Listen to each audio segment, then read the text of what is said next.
Hello, welcome to the Mark Attwood Show, Adventures in a Cosmic Suit. Not very similar to the meat suit at the moment, but thanks for being here. Very interesting day. Lots of videos banned on YouTube today. Set up a new Telegram group. If you're on Telegram, go and look up the Mark Attwood Show, Adventures in a Cosmic Suit. You'll find everything there, including the stuff that's been banned. Although how they can ban poetry for being insightful to violence when it contains words like love and freedom, I have no idea. But if you're new here and you're not on my email list, please click the link in the description below. The Linktree link has all the links for the show. But today, I am very pleased to be joined by Scott Healy in Australia. How are you, Scott? Hi, Mark. How's it going? Yeah, I'm pretty good, mate. 7:30, quarter to 8 in the morning here. It's pushing 30 degrees. Well, that's beautiful. nice. I've just fed the kids, done the washing up, and I'll be nice and slow today because I've got a belly full of food. That's all right, mate. Let's take our time and let's just have a chat. So, you've written a book. Yes, I did. Well, I didn't actually write a book. It was sort of an accident. It was around about 2016. I just started writing all these short little writings. It was sort of like my observations of people. And looking at it now, it was observations of myself as well as a human being and my reactions to things and things I thought about. And I used to share, I was driving a cab at the time, and I used to share some of the writings with people in the taxi, and some of them brought them to tears. There's one called Depression Number 2, because it does go through part of my depression as well. Not so much sitting there whinging, it's just my mind's thoughts and what was going through my head. And there was a girl who got in the cab one day, and I'm an empath, and or whatever labels you want to put on things, I've got an intuition with people. And I just sensed there was something wrong. And we chatted for a little bit, and I said, "You've got depression, haven't you?" And she nodded her head. I said, "I want you to read something." And I pulled the cab over the side of the road, handed her my phone, and within 10 seconds, she was crying her eyes out. And I sat in the driveway and I talked to her for about half an hour. I don't remember anything I said, Mark. The one thing I do remember, and I found out is the most important thing you can say to somebody with depression, is coming from somebody who's been through it, is I looked her in the eyes and she said, "My friends and family don't understand how I feel." And I said, "I do, I understand." And she just sat there. The rest of it, I don't remember a word I said. I just know that what was coming out of my mouth was the right words. The second time I saw her, she came bounding towards the cab and she got in, and I said, "I know you, don't I?" She goes, "Yes, you're Scott." She goes, "Look, yeah." She goes, I said, "Yes, I am. I'm Scott." And she said, "Look, I'm not fixed, but I'm better." And we chatted away. The third time she got in my cab, I pulled up in the same driveway I talked to her the first time. And her mother got into the front of the cab. I hadn't met her mum before. And she got into the back seat. And as I put the cab in reverse to go out the driveway, she said, "Mum, this is Scott." And I thought, why is she telling her mum about me? She goes, "Mum, if it wasn't for Scott, I probably wouldn't be here right now." Those sort of stories happened to me over 10 years, more than once. And there was a lady who got in my cab about 8 years ago. And I was always that person that people would come and talk to, but they'd always get advice from me, and then off they'd wander and they'd be happy. This lady got into my cab. She looked about 70 years old, long grey hair, and we started talking for a sec, and she just turned around and looked at me and she said, "Oh my God, you're in so much pain." And I thought to myself, what is she talking about? She goes, "Look, you're probably not going to believe what I have to say." She said, "But I talked to the angels, and St. Michael, Archangel Raphael." She said, "They look over you and they sent me to come and see you." I'm thinking in my head, "You crazy old woman, what's going on here?" I'm driving a taxi, right? And some woman gets in and tells me the angels sent her. I'm like, okay. And in that 10-minute cab ride, she had me 50-50 convinced. Over the next few days, I kept bumping into her. We had lunch, we had coffee. We talked about a lot of things. And I knew by the end of that I had some sort of thing to offer people. Now, that didn't set me completely on the path. I still hit rock bottom. I still had my depression. And I'd woke up on the toilet floor one night. I'd been drinking. I wasn't trying to hurt myself. I'd just been drinking a lot and took a couple of sleeping tablets, passed out, broke my collarbone, woke up in the morning, called an ambulance. And before I knew it, I was in front of a psychiatrist about a week later. And I tried tablets before and she said, please take this tablet. I said, no, they mess me up. They don't work. She said, please, please. So I took it. 3 days later, I'm in the taxi and something that would normally set me off, just the tiniest little thing, oh, just kill yourself. And I thought, oh, just kill your, why would I kill myself? Oh my God, this tablet works. And that cleared my mind. I know I'm one of the lucky ones, Mark. I know that I've taken a medication that I have no side effects. I have not thought about killing myself in 5-6 years. What works for me won't work for everybody, but it worked for me. I still take it now, and I'm pretty sure when the med beds and all of that sort of stuff come out, if there's any PTSD or whatever left in, yeah, I pray to God that it can help that and help others, because so many people take medication for depression and it's not working for them. It makes them worse. Yeah. But I've had interactions with people where really the people who want to, really all they want to hear, they don't want to sit in front of a psychiatrist who sits there writing notes. They want to hear, I truly understand how you feel. Just that one sentence. And it's at least 10 people I've said that to. Even a 60-year-old guy with 60 or 70-year-old guy who was a Vietnam vet. He was in the cab and we got in a bit of an argument. He said, what would you know about PTSD? I said, mate, I sat in a 3-story ledge in London waiting to fall. And he just bawled his eyes out. He said, you understand? And I said, yep. Week later, he got in my cab and he said, I'll never forget you, mate. It's wonderful. So, oh, mate, you have no idea. And I do actually. Well, sorry. I mean, okay, you know what? Okay, I apologize. Yeah, it's. Don't need to apologize. It was. I can't resist the gag. Hey, mate, look. I mean, we're going to go many places in this conversation, I hope, and I just wanted people to know that I've been there where a lot of people are, and I haven't heard you talk about it. I've missed that, and I've heard Mel Kay mention it. Oh my God, she's the best researcher in the world. Some of us deep, kind, spiritual souls, a lot of us have to go through trauma to understand what other people have been through. Yep. And I'm just glad that I can share it in my writings. Well, so it's a wonderful thing. So you've never heard me talk about my trauma then? No, mate, I haven't. Well, you haven't been through my channel then, have you? I haven't listened to it. Look, to be honest with you, I'm completely honest, Mark. I've watched a couple of videos with you and Mel. I've watched a bit of you and JC, but sort of bits here and there. I'm addicted to gene decode and decoding, and I saw Gina Phillips the other day decode the inauguration, and the decoding is what makes my mind light up. Yeah. So, no, I haven't. I'll be honest, Mark, I haven't watched a lot of your stuff. That's right. No. That's right. It's not a test.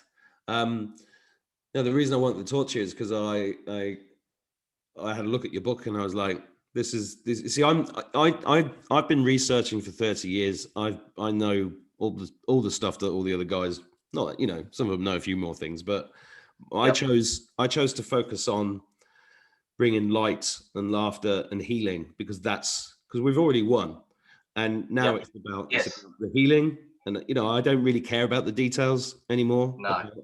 Who wore what at the inauguration doesn't mean anything to me. I just like the decoding part. Yeah, it's just for me, it's just a distraction because my mission is something different, and I'm very happy to do what I'm doing. And I think you've. Let's go back to tell me a bit about your life before that point and how you got to the point where you were depressed and suicidal. How did you get to that point?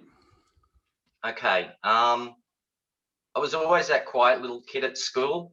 Mum told me that when I was in year 3 in primary school, the teacher came to her after school and said, look, Scott sits on his own. He plays on his own. He doesn't play with the other kids. And Mum said, look, is he hurting anyone? And the teacher said, no. Mum said, well, leave him alone. He's not hurting anybody. Then they wanted to skip me from 3rd class to 5th class because I was just passing everybody else. And Mum said, no, leave him with his peers. If he's getting teased in 3rd class, imagine what he'd be like in 5th with kids a year above him or 2 years above him. And so I stayed where I was. Primary school wasn't too good. I had a narcissistic friend who dragged me around and humiliated me all the time. And I just kept falling for it because I didn't have any other friends. High school was different. I was sporty. I played every sport there. I got along with everybody. So high school wasn't a problem. I did my homework. I got along with everybody, all the different groups. And then after high school, I had a group of friends and we'd always go down the pub on a Friday afternoon. But I just started feeling myself drifting away. So it was probably early 20s when it really started to kick in, and the suicidal depression would just be in my head all the time. You'd hear a song that would mention suicide and you would think about it for ages. I can't put a time on it. You would just keep thinking about it and thinking about it. Then something would distract you. You'd be happy. I was either really up or really down. And when I was about 25, my stepfather, my real father, saw it and he said, do you need to get away? I said, look, you've already done too much for me. You've given me everything. I can't take more money off you. A week later, I went to him. I said, is that offer still on the table? He said, yep. 4 weeks later, I was in London and I was working behind a bar. Now, I thought that running away from where I lived would help it. No, it was good fun. I was in a fantasy land. I was working behind the bar, getting drunk, pissing it all up against the wall, and then you just do it all over again. But the mind was still there. Can't run away from your mind. And then pretty much into my 30s, I came back and I was managing pubs and clubs here in Australia, and I was doing pretty well. But the thought was still in there. The tiniest thing could happen. You're managing 100 staff and you're thinking about killing yourself. How would I do it? How would it be the least painful? And then it was early 40s when that lady jumped in the cab and told me that the angels sent her to take away my pain. And then the psychiatrist, 5, 6, or a couple of years later, a year later, from seeing that lady, and one little tablet every night, and I'm fine. So what do you think is the cause of it? Chemical imbalance. I mean, trauma can cause it. I can't put my finger on anything. I think there's a lot of situations. I think trauma has a lot to do with it that could mess with the chemicals in the mind. To be honest with you, I haven't read up much on it. I've just lived my own little journey, and thank God that I am where I am right now. I know it would be hard for people to understand, but I call depression my greatest gift now, because without it, I wouldn't have the understanding for people that I do. I've been through a lot of things in my life. I've been single most of my life. I got married for a couple of years. That didn't work out. And it's just one of those things. My whole life's been a meditation. I've had to meditate on my life, whether I'm listening to rock music or sitting quietly on my own. My whole life has been a meditation. I used to go down to the pub and just sit there with a beer on my own. And I used to call it watching the freak show. And I would just watch people walk by, or I'd just not purposely listening in, just hear people's conversations and just wonder why they're so worried about the tiniest, minuscule little thing, or complaining about their friend, or just minuscule little things that just didn't seem to mean anything to me when I'm sitting there wondering about whether I'm going to kill myself or not. You know, before the woman got in the cab and talked to you about angels, what was Yeah. your? Did you have any? You said you didn't. You thought she was bonkers at first. Did you have any conception of angels, or did you have any conception of a spiritual aspect to the depression that you'd been through your whole life up to that point? I always believed in God, but I was always one of those people. I'll believe it when I see it. If God stands in front of me, or God comes down and talks to me and proves to me that God's there, then I'll believe. I always believed there was something higher, but until God showed himself to me, then no, I'll just get on with my life. I knew there was something more than dying and that's it. But at that point in time, until that lady jumped in my cab, and even then, even after the 4 days I spent on and off with her, I still didn't believe. Didn't say I didn't believe. I believed more, but I still needed more convincing. And when I was about 12 years old, I used to lay there and in bed. I'd go to bed and I'd be like, well, if there's ghosts or angels, show yourself to me. I want to see you. Prove yourself to me. And nobody ever showed up. But it looks like I needed in human form to plant the big seed in my head. It was almost like she didn't just plant a seed, she put a seedling in my head with a seedling already grown. And it just started to grow from there. I started dating a girl a few years after that. Once I started taking my antidepressants, everything was fine. And she just tore me to shreds. We won't go into any of that, but she tore me to shreds mentally. And so I was at my wit's end, and I'd believed in psychics, but I'd never really found one that made me believe. And there was one here in local one. I just looked up on the internet and her name popped up. And I sent her a message and she didn't respond. The next day I sent her another message. I said, I really need to see you. She said, okay, come tomorrow afternoon. And we walked in. She took me out to this big room out the back. She turned around, she stared at me and she smiled and she went, you're special, aren't you? I went, what? What are you talking about? I'm in my taxi uniform. She goes, I went, what? What are you talking about? She went, you're an empath. You're number 217 I've met in my life. And I went, well, that's what I'm here for. Please explain. And off we went. We went and sat in a room and she went all through it with me. Not too much. I saw her a couple of times. The second time we went a bit more into some more details about Atlantis, and I asked her questions. Was it real? She said yes. And after that, I think it was around about 2016 where I just started writing. I'd be sitting there having some beers, listening to music, watching video clips, and a line had come into my head and just words would flow through me. Sometimes I felt like I could close my eyes and my fingers would just keep typing. It flowed out of me like a tap. And then philosophy started flowing out of me like a tap. I'd be sitting there with friends and we'd have beers, we'd be drinking and conversation would go deep and I'd just be flowing all of this stuff out of me. One of my friends walked past me one day. He said, what are you, Jesus Christ or something? I'm like, no, just know some stuff. I mean, I don't know. I just love deep conversations. I hate small talk. I want to talk to people about things that matter.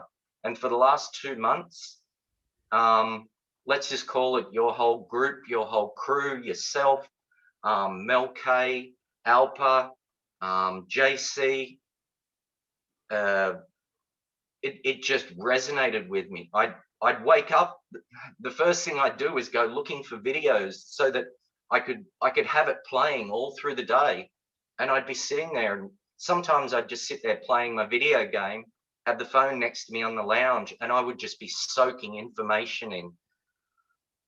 About 10 years ago, I knew that there was something wrong with the political system. Before that, I didn't even know what the left or right of politics was. So I'm in my late 30s, and I still didn't even know what the left or right was. Yeah. And I'm not going to name people either, but we started to have some politicians come in about 10 years ago, and they weren't doing anything that had to do with our country and the betterment of our people, and not allowing farmers to look after their farms, and giving money, copious amounts of money overseas when we've got people starving. Now, I have no problem with foreign aid if it's needed, but stop throwing money around like confetti. So I started to take a bit more notice. I started listening. But until I started listening to you guys, I didn't know the full details of really, really what was going on in the background. There was one night I was listening to Gene Decode and listening to all the daily stuff and all of that. And then I heard he started talking about the kids underground. Yeah. And I stopped because nothing bothered me. The aliens, the spaceships, I'm like, yep, that makes sense, right? Yep, okay, got that. That makes sense. Yeah. And then he started talking about some of the horrific things with the kids. Yeah. I hit stop on the phone, wept like a baby. Yeah. But then I turned around, I stared up in the sky, and I went, righto, this information's been given to me for a reason. Yep. It's for me to disseminate to others, and I need to accept this. I need to feel it. I need to cry, and I need to understand, because there are some people who won't. I wouldn't say I got over it, because you never get over that stuff. But we need to heal. We need to heal as a society. I get a bit emotional. Sorry, mate.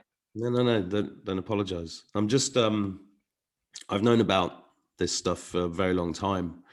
Yeah, I've heard you say, yeah. And I just had a flashback. Well, I was at a party once, and I was talking about this stuff, and I was trying to explain to people, and they kept putting it into the left-right politics boxes. I ended up standing on top of the chair, and I screamed in front of the whole room, "Don't you understand? They want you dead. They are murdering children," at the top of my voice. And then I had to, and they were just like, "Yeah, we understand, Mark. It's just that Labour's a better party." And I'm like, oh no. You know, it's just, it's a kind of. How long ago was that? That was 10 years ago. Wow. I probably wouldn't have believed you either, mate. Oh, no, I probably would have. Nobody believed me. That's why, you know, people like Gene and Alpo and Mel and JC and Charlie and all these amazing Charlie, people. These are all my new best friends. Oh, I've been sitting there just thinking, geez, I hope I get a chance to talk to these guys one day. And I knew that my book would be my step in. But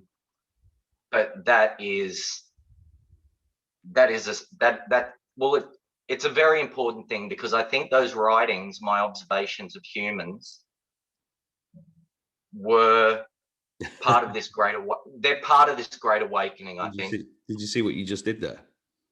No, what did I do? You just described humans as if you weren't one of them.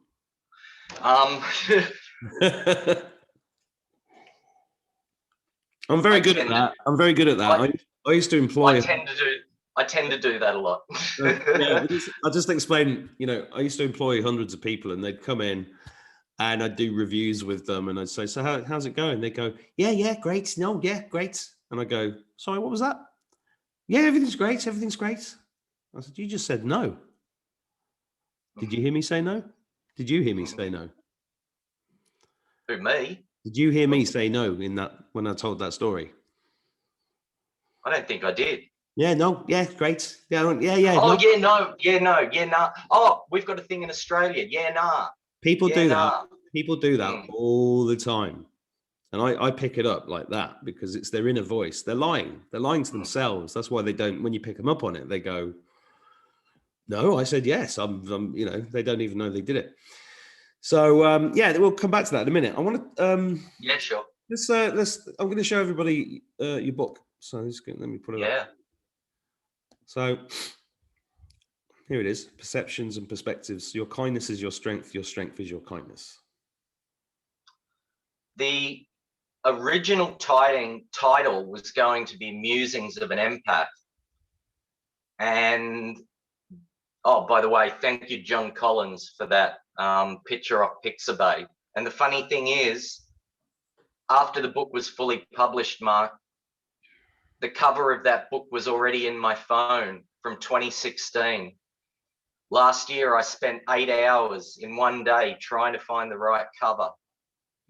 and then after I found it, I was doing one of those photo clearing things out of my phone, and there was the cover of the book already in there. So it was to begin with, it was Musings of an Empath.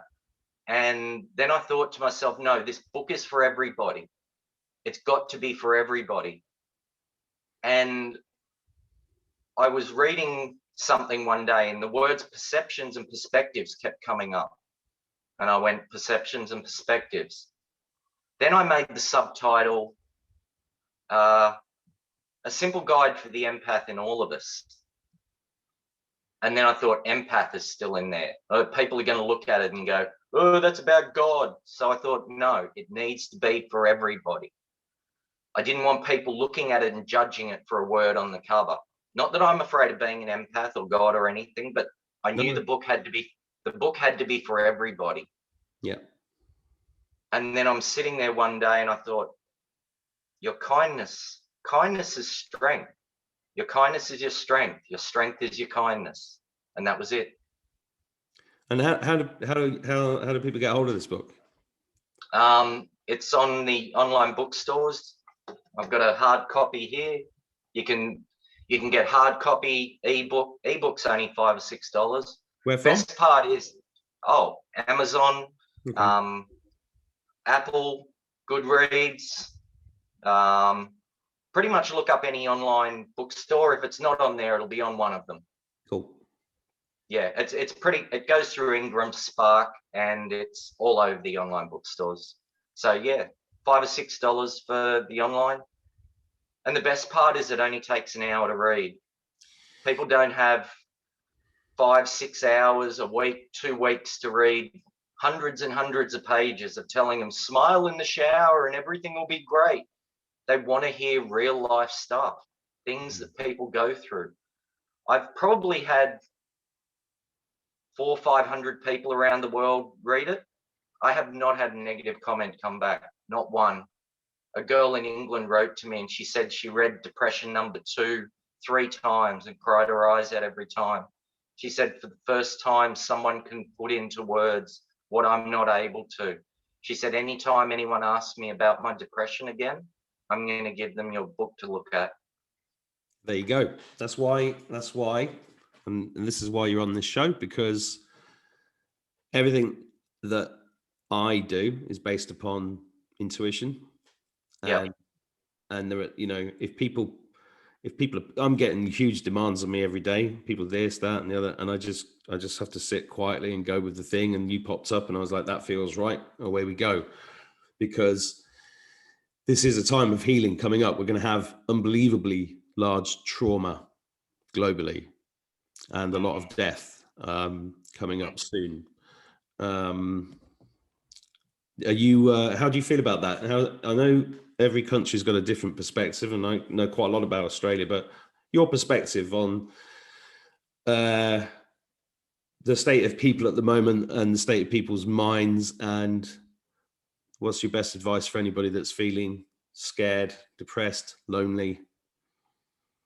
Are we talking about people who are awake or people who aren't awake? It was about to come into that. That was my next question, because you've been through an awakening yourself.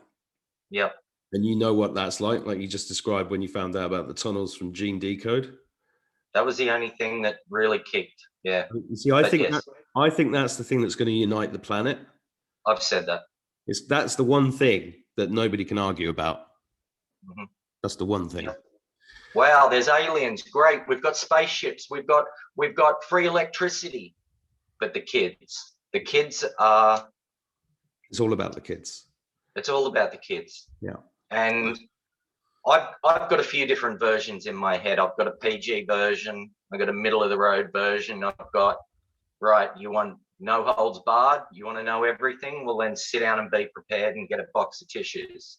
Okay, so what I'm talking about is the fact that at some point in the very near future, what we know about the tunnels and everything else is going to become public knowledge. Of course. When that happens, that's what I'm talking about, trauma. There's going to be trauma after that. Most of the people watching this show now are already familiar with this stuff and are already awake. And they're watching this because, I don't know, they don't want to feel alone. I get a lot of emails from people saying, thank God there's a voice out there and I'm not on my own, because most people that are awake are physically away from other people that are awake. There's like, they're isolated within their communities. They've been cut off by their families, cut off by their friends.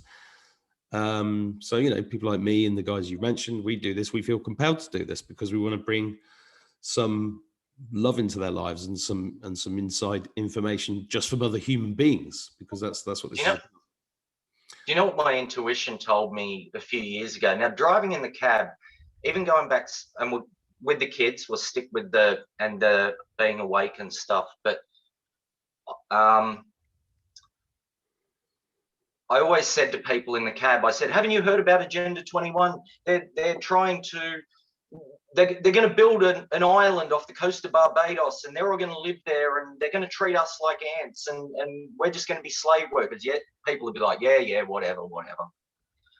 And about 2 years ago, I remember saying to a friend, or I think I said it to Mum, I said, Mum, social media is going to be their downfall. Everything that they thought that they were going to use against us is going to go against them. Mm-hmm. I said, because people are connected now. We're talking. We're talking right now, and you're on the other side of the world. Social media, I knew would be their downfall, and it has, and it is, and it's being their downfall right now. The fact that we can talk about this, if it wasn't for social media, we probably couldn't be doing this right now.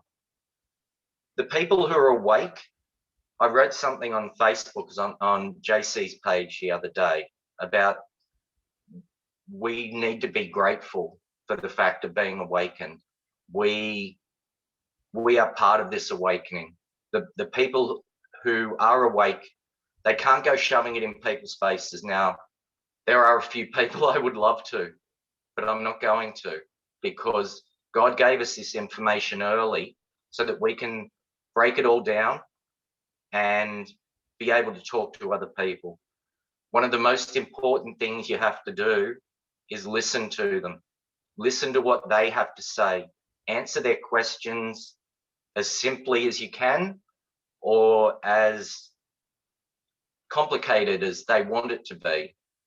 Go with their vibe, go with their feel, because whether we realize it or not, even though we think that it still gets me when I accidentally flick past the news. I'm like, how are these people not awake? What is going on here? But until I heard you guys, I didn't know the full details myself. I knew something was wrong. The intuition told me something was wrong in the world, but not to the extent it is. And there are some people who will never know really what went on underground, but we need to listen to them. We were given this, it's a gift. We were given this gift to understand others. So how about we use that gift properly? So are you still driving cabs, or are you full-time helping people now? Or is that the same thing? Empathic cabs. That could be a whole new business. Well, that was 10 years I was doing that in my local area. About 2 years ago, I lost that business, thank God. The car was just broke down. I couldn't afford to put a new one on. And within 6 months, I was putting this book together through a bit of an accident. So everything I've done has led me to where I am now. The cab was an experience. It gave me some more life experience with other people. And no, I'm an unemployed bum at the moment, mate. Brokest, happiest person in the world because I know what's coming every day. Manifesting. Millions and millions of people are reading my book right now. I pray every day. I talk to God. I went for a walk the other day, and I was walking along. I think I sent you the photo. And as I looked up, scrolled on a post next to the beach, God is real. Yeah. I'm like, really, God? You had to shove it in my face? Well, you did start this conversation by saying that you needed to see it before you believed it. You needed to see it. And you know, I didn't want to interrupt you then, but do you know what I was going to say? You've been seeing it every single day. Yes. Every time you look in the mirror. I know. But I've always had that, I want to see it, I want to see it, I want to see it. I don't need to see anymore, I know. Exactly. I know without a doubt. Yeah. And here's a theory for you. What I think is that a lot of us have been in disguise. Yes, I felt that way the other day. I felt like, have I got a disguise on or something? Like, am I hidden? Do people not see it? Like, do people not see that I've been told that my aura's changed over the last couple of years. A friend who knows can see auras, she said a couple of months ago, she goes, oh my God, your aura is just pure white at the moment. I'm like, I don't know. I have to trust her on that. But sometimes you walk around, you're like, how are you not awake? It's just all in your head. You're just like, why are you not awake? Oh, you'll talk soon. You'll know soon. Yes, disguise. That makes a lot of sense. Yeah, well, you're in disguise from yourself. Aha. Yes. Okay, that makes a bit more sense. Yeah. Do you see what I mean? Yeah. I can see myself now. Because it's not just seeing yourself, it's because you have a light. When that light shines very brightly, that attracts the forces that would put that light out. So all of those lights had to stay very hidden for a long time until the right time came. And I think that's what that's why different people experience the awakening at different parts of their life and different points in time, because we all have certain roles to play.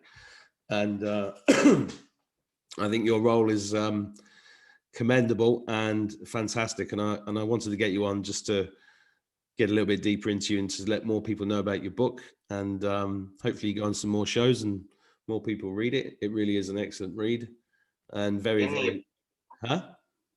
Sorry, in the beginning of my about the author in my book, I actually say similar to what you said there.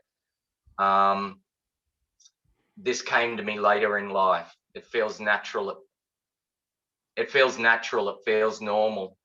Yeah. Let's have a look.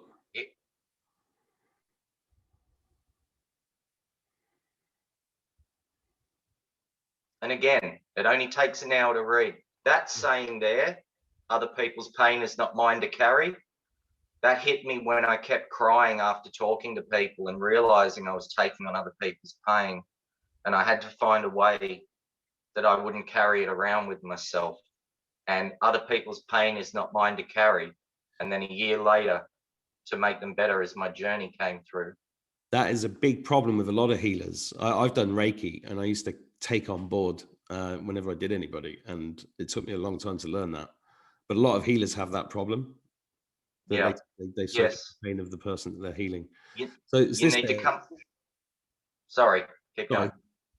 Is it this bit that you would? No, next bit. Next bit. This bit. Yeah. I've become highly aware of my empath state only in the last couple of years. I'm glad it came to me later in life. It's natural. It feels normal. It's exactly the person I wanted to be. So therefore, I accept it with open arms. My journey is to heal others, and so on, so on. But to do that, I first had to break myself back down to human basics and very quickly build myself back up with the knowledge I have in my psyche. Self-healing is an art. It is something you slowly teach yourself through tearing away the fabric of who you are as a human being. Touching those nerves that make you scream with pain, the ones that make you cry. But those tears aren't pain, they are healing. Keep going, Mark. Sometimes we cry when we are happy, and sometimes we cry when we are sad. Sometimes we cry because our soul feels broken. Crying when you are broken is healing because your soul has realized what has hurt you. Always remember your soul is your best friend, not your enemy. Treat it with respect. It's your eternal guide. Show me the hand of someone who needs a leader, and I'll teach them that the only leader they need is themselves. All I ask from the universe is that my words find the people who need them. I hope you've done an MP3 audio recording. No, I haven't. Right, do one. Do one today. Get it on audible.com. I've practiced reading my stuff and I still get emotional. That's okay. And that's good. I've heard you read your poems. That's powerful. You reading your you sound really good reading your poems. Maybe I don't have the confidence in reading my own stuff yet. Yeah, well, I'm trying to give you some. I know you are, mate. I know you are. I'm still, see, this whole interview, I have been nervous, but someone said to me, if you're not nervous, you're not alive. Yeah. And this is because it's my first interview. Yeah. Well, if I get more, when I get more of these, the confidence will come through, and then I'll be able to talk like I'm sitting there on the lounge with my friends. But well, I can't thank you enough. I can tell you, you sound absolutely fantastic. And I think a lot of people are going to be really grateful that I've done this interview with you. Thank you, Mark. That humbles me. Well, you've got a lot of work to do, mate. It's coming up. There was something that I wrote down. It's along the lines of what I said on JC's page, is that I've learned a lot of patience with this book. I thought that once it was published, everyone would love it and it'd sell 1 million copies in a week. I've learned a lot of patience. It's now over a year, and I needed to learn a lot more things. I needed to hear a lot more things. I needed to understand a lot more things. I knew that I had this gift with people, with sitting with them. I've sat with people for 2 hours and not said a word. And at the end of it, they've turned around to me and said, oh my God, I feel better. What did you do to me? And I'm like, I just listened to you.